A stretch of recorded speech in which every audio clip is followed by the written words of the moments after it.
பட்டப்பகலிலே ஒரு காரியாலயத்துக்குள் புகுந்து ஒரு உள்ளூராட்சி சபை தவிசாளரை கொலை செய்கின்ற விஷயம் சாதாரணமான விஷயம் மாத்திரமல்ல. குறிப்பாக இந்த விஷயத்தில் இந்த உள்ளூராட்சி தலைவர் உடைய நியமனம் இடம்பெறுகின்ற தினத்தில் அவருக்கு சார்பாக வாக்களிக்க இருந்தவர்களை கடத்தி சென்று தடுத்து வைத்திருந்த ஒரு விவகாரத்திலும் அரசாங்கத்தின் மேல் சந்தேகம் எழுந்திருந்தது. அம்பாறை மாவட்டத்திலே இருக்கிற விவசாய போதனாசிரியர்களுக்கான ஆளணியில் இன்னும் நிரப்பப்படாமல் இருக்கிற ஆளணி குறித்த கவனத்தை நான் இங்கு கொண்டு வர விரும்புகிறேன். அவர்களுடைய போட்டி பரீட்சை முடிவுகள் வெளியாகியும் இன்னும் அந்த நியமனங்கள் கொடுக்கப்படாமல் தடைப்பட்டிருப்பது மிகவும் மோசமான ஒரு விவகாரமாக பார்க்கப்படுகிறது. இந்த விவாதத்தில் குறிப்பாக எமது உருளைக்கிழங்கு அதேபோல பீ வெங்காயம் இவற்றின் உற்பத்திக்கான விசேட இறக்குமதி தீர்வை ஒன்றை இன்று அனுமதிக்கிற இந்த விவாதத்தில் நான் கருத்து கூறுவதற்கு முன்பு இன்றைய தினம்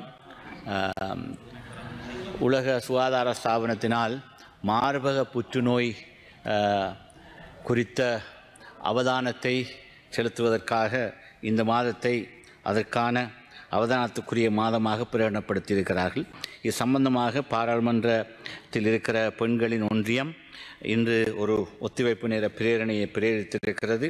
குறிப்பாக எங்களது நாட்டிலே கடந்த 22ஆம் வருடம் 5000க்கும் மேற்பட்டவர்கள் இந்த மார்பக புற்றுநோயால் மரணித்திருக்கிறார்கள் என்பது மாத்திரமல்ல, பெண்களுக்கு மத்தியில் புற்றுநோயினால் மரணிப்பவர்களில் 28% மார்பக புற்றுநோயினால் மரணிக்கிறார்கள் என்ற செய்தியும் கிடைக்கின்ற காரணத்தினால் இது சம்பந்தமாக பாராளுமன்றத்தில் பெண் பாராளுமன்ற உறுப்பினர்கள் இன்று கொண்டு வந்திருக்கின்ற ஒத்திவைப்பு நேர பிரேரணை குறித்தும் அதிலே எங்களுக்கு கலந்து கொள்ள முடியாது விட்டாலும் இதை ஒரு அவதானத்துக்குரிய விஷயமாக கொண்டு வந்திருப்பது குறித்து எங்களுடைய நன்றியர்களை அவருக்கு சமர்ப்பித்துக் கொள்கிறோம்.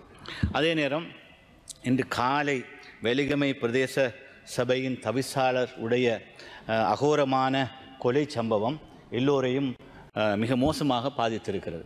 இந்த கொலை சம்பவம் சம்பந்தமாக உரிய விசாரணைகள் மாத்திரமல்ல, குறிப்பாக சட்டத்துக்கும் ஒழுங்குக்கும் பொறுப்பான அமைச்சர் இது சம்பந்தமான விளக்கம் ஒன்றை நாளை காலை பாராளுமன்றத்திலே அவர் விடுக்க வேண்டும் என்று நாங்கள் வினயமாக கேட்டுக்கொள்ள விரும்புகிறோம்.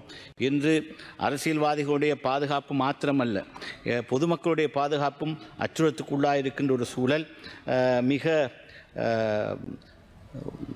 திட்டவட்டமாக திறந்த அடிப்படையிலே பட்டப்பகலிலே ஒரு காரியாலயத்துக்குள் புகுந்து ஒரு உள்ளூராட்சி சபை தவிசாளரை கொலை செய்கின்ற விஷயம் சாதாரணமான விஷயம் மாத்திரமல்ல.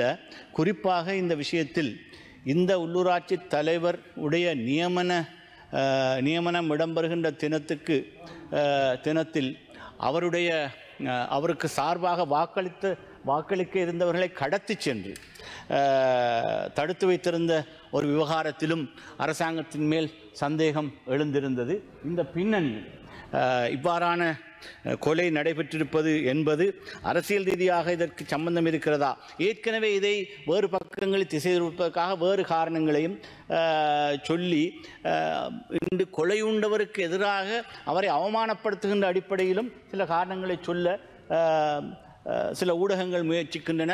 அதற்கு பின்னாலே அரச தரப்பு ஆட்களும் இருக்கிறார்களா என்ற சந்தேகம் வலுவாக இருந்து கொண்டிருக்கிறது. இந்த சூழலில் சம்பந்தமாக அவசரமாக நடவடிக்கை எடுக்கப்படுவது மாத்திரமல்ல, இன்று நாட்டுக்கு வெளியிலே சென்று கொலை சம்பவங்களில் சம்பந்தப்பட்ட, அதாவது குறிப்பாக நீதிமன்றத்துக்குள்ளே வந்து அந்த கொலை சம்பவத்தை செய்த பெண்ணொருவரை கொண்டு போய் கைது செய்து கொண்டு வந்திருக்கிறீர்கள். இன்று நாட்டுக்குள்ளே இன்று இதே கொலைதாரிகளை மிக அவசரமாக கைது செய்து சட்டத்தின் முன் நிறுத்த வேண்டும் என்று மிக அழுத்தம் திருத்தமாக நாங்கள் சொல்லிக்கொள்ள விரும்புகிறோம்.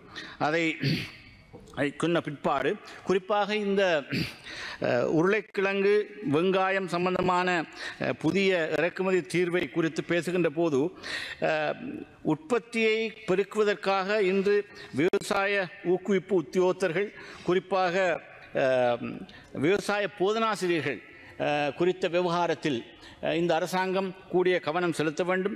குறிப்பாக அம்பாறை மாவட்டத்திலே இருக்கிற விவசாய போதனாசிரியர்களுக்கான ஆளணியில் இன்னும் நிரப்பப்படாமல் இருக்கிற ஆளணி குறித்த கவனத்தை நான் இங்கு கொண்டு வர விரும்புகிறேன். அவர்களுடைய போட்டி பரீட்சை முடிவுகள் வெளியாகியும் இன்னும் அந்த நியமனங்கள் கொடுக்கப்படாமல் தடைப்பட்டிருப்பது மிகவும் மோசமான ஒரு விவகாரமாக பார்க்கப்படுகிறது. அதே நேரம் அது சம்பந்தமான SOR மாற்றப்பட்டு அவர்களுடைய தரமுயற்ற சம்பந்தமாக மூன்றாம் தரத்திலே இருப்பவர்கள் 5 வருடங்கள் இருந்த பிற்பாடு 2ஆம் தரத்துக்கும் அதற்கு பின்பு முதலாம் தரத்துக்கும் என்று பதவி உயர்வு வழங்குகின்ற விவகாரம் இன்னும் தடைப்பட்டு நீண்ட காலமாக இந்த SOR மாற்றப்பட்ட பிற்பாடு அவர்களுடைய தரம் உயர்த்தல் இன்னும் நடத்தப்படவில்லை என்பது சம்பந்தமான குறைபாடு இருந்து கொண்டிருக்கிறது.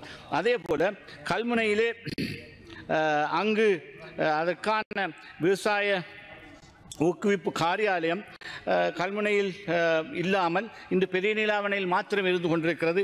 அங்கு அதற்கு சார்ந்தவர்கள் இருந்தாலும் கல்முனையிலே இல்லாத விவகாரம் என்னுடைய கவனத்துக்கு கொண்டு வரப்பட்டிருக்கிறது. சம்பந்தமாகவும் அரசாங்கம் அவசரமாக கவனத்தில் எடுக்க வேண்டும் என்று கேட்டுக்கொள்ள விரும்புகின்றேன்.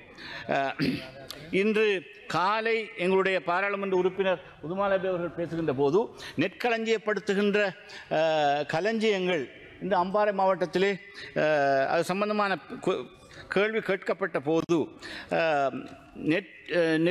நெல்லை கொள்வனை செய்கின்ற விவகாரத்திலே அது அன்று களஞ்சிய சாலைகளிலே அவற்றை அடுத்த வருஷம் தொடக்கம் உலர வைக்கும் இயந்திரங்களை பெற்றுத்தருவதாக உறுதியளித்திருக்கிறார். ஆனால் என்னை பொறுத்த மட்டிலே ஒரு 20% உற்பத்தியை தான் அம்பாறை மாவட்டத்திலிருந்து அரசாங்கம் கொள்வனவு செய்யக்கூடியதாக இருக்கிறது என்ற நிலவரத்தில் அதனுடைய ஈரத்தன்மையை பொறுத்து 17% குறைவான ஈரத்தன்மையில் உள்ள நெல்லை மாத்திரம்தான் கொள்வனவு செய்கின்ற நிலைமை ஏற்படுகின்ற போது இன்று இவ்வாறான பிரச்சனைகளை மிக மோசமாக எதிர்நோக்குகின்ற அம்பாறை போன்ற மிக இந்த நாட்டிலே ஆக கூடுதலான குறிப்பாக கடந்த வருடம் மாத்திரம் 2,65,000க்கு மேற்பட்ட மெட்ரிக் டன்கள் 33,000 மெட்ரிக் டன் அதற்கு முந்தைய வருஷத்தை விடவும் கூடுதலாக அங்கு உற்பத்தியாகி இருக்கிறது, குறிப்பாக சிறுபோகத்தின் போது. எனவே இப்படி ஆக கூடுதலான உற்பத்தியை தருகின்ற அம்பாறை மாவட்டத்திலே நெற்களஞ்சியப்படுத்துகின்ற களஞ்சிய சாலைகளை கூட்டி தருகின்ற அவசியம் இருந்து கொண்டிருக்கிறது. அவற்றிலே இருக்கிற ගරු මන්ත්‍රීතුමා ඔබට විනාඩි 2ක කාලයක් ඉතිරි වෙ තිබෙනවා. முக்கியமான விவகாரங்கள் சம்பந்தமாக இன்று காலை அவர் விடுத்த கேள்விக்கு கொடுக்கப்பட்டிருக்கின்ற பதில்களின் அடிப்படையில் அந்த விஷயங்களை இன்னும் துரிதப்படுத்தி செய்து தர வேண்டும் என்று இங்கு கேட்டுக்கொள்ள விரும்புகிறேன். குறிப்பாக இந்த உருளைக்கிழங்கு பெரிய வெங்காயம் உற்பத்தியிலே மாத்தளை, புலனறுவை, அனுராதபுரம், யாழ்ப்பாணம் போன்ற மாவட்டங்களில் கூடுதலாக வெங்காயம் பெரிய வெங்காயம் உற்பத்தியாகின்ற போதும் இந்த மாதம் குறிப்பாக செப்டம்பர், அக்டோபர் மாதங்களிலே அறுவடை காலமாக இருக்கின்ற காரணத்தினால் இந்த விசேட இறக்குமதி தீர்வை நிர்ணயிப்பதன் மூலம் சந்தை விலையை கட்டுப்படுத்துவதற்கும் விவசாயிகளுக்கு கூடுதலான விலையை பெற்றுக் கொடுப்பதற்கான ஒரு முயற்சியை பாரம்பரியமாக கடந்த காலங்களில் செய்து வந்தாலும் இதன் மூலம் உண்மையிலே உற்பத்தியை கூட்ட முடியுமா, அடுத்தடுத்த வருடங்களிலே இந்த உற்பத்தியை அதிகரிக்க முடியுமா என்பது சம்பந்தமான ஒரு பாரிய சந்தேகத்தை நேற்று நடந்த கூட்டத்தின் போதும் நான் எழுப்பியிருந்தேன். ஏனென்றால் இந்த குறிப்பாக பெரிய வெங்காயத்தில் இந்த நாட்டின் சந்தை படுத்தலில் ஒரு 4% மட்டும்தான் கடந்த வருடம் உற்பத்தி செய்திருந்தார்கள். இதை 4% என்கிற போது வெறும் 8,000 மெட்ரிக் டன் மாத்திரம்தான். 2 லட்சத்துக்கு மேற்பட்ட மெட்ரிக் டன்களை இறக்குமதி செய்கின்ற போது வெறும் 8000 மெட்ரிக் டன்களை மாத்திரம்தான் கடந்த வருடம் உற்பத்தி செய்திருந்தோம். இம்முறை அதை 50,000 மெட்ரிக் டன்களாக அதை அதிகரிக்கலாம் என்ற ஒரு முன்னறிவித்தலை அரசாங்கம் செய்திருக்கிறது.